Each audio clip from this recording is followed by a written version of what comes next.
WorldStar. WorldStar.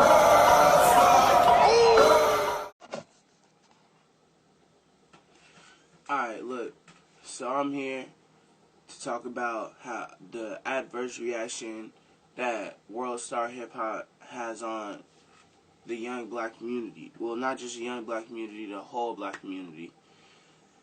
I feel as though that WorldStarHipHop promotes a lot of things that they shouldn't. They promote violence, they promote racism, they promote sexism, they promote all of that through the content that they post online.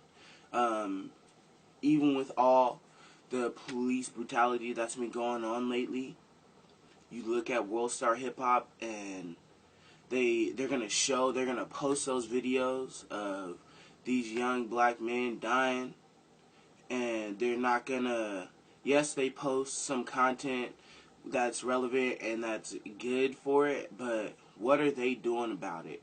They have the power to do so much in this community and in this black community, and they're not taking advantage of it. They get millions and millions of hits a day. With that kind of power, especially in this generation through social networking, you have to take advantage of that and be able to use that power for good. And to be honest, I feel like they're exploiting the black community. I went on WorldStar the other day.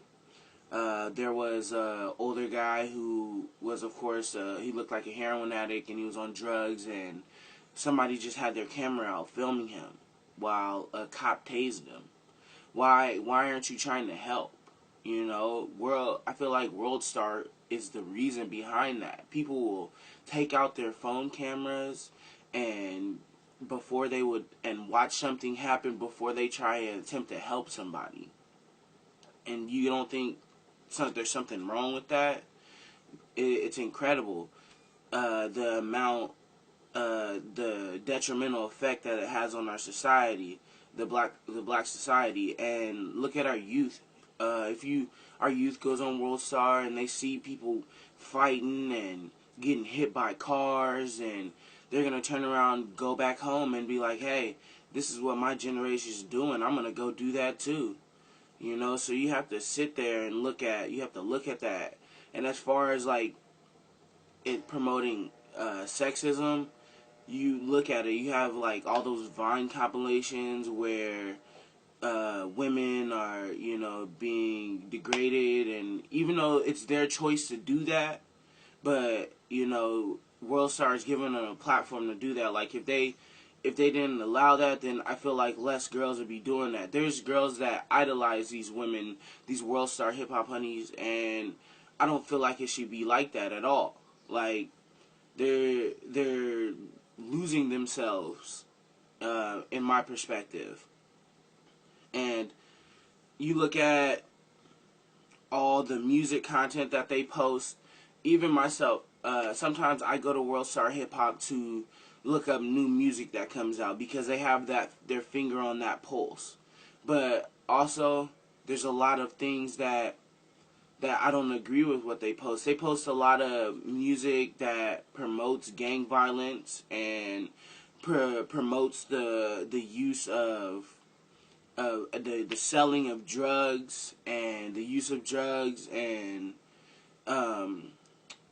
although that's the trend in our generation, we shouldn't be following that. They shouldn't be exploiting that.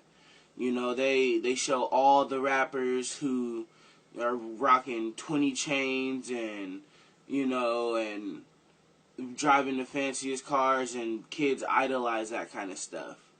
You know, and I don't believe that's right. We need to show the people that are going to school. We need to show the people that are running for public office. Our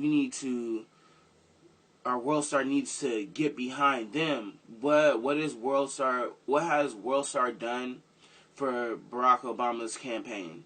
I believe nothing at all. What has WorldStar done regarding all these deaths by police brutality? Nothing at all. They haven't set up any type of trust fund for the family. They haven't set up any type of thing like that. So it's just like, and with the millions of hits a day, they make money. The other day I seen a Subway ad on WorldStarHipHop.com, and that means Subway paid to put their ad on there. So I believe his name is Q of WorldStar, is making money.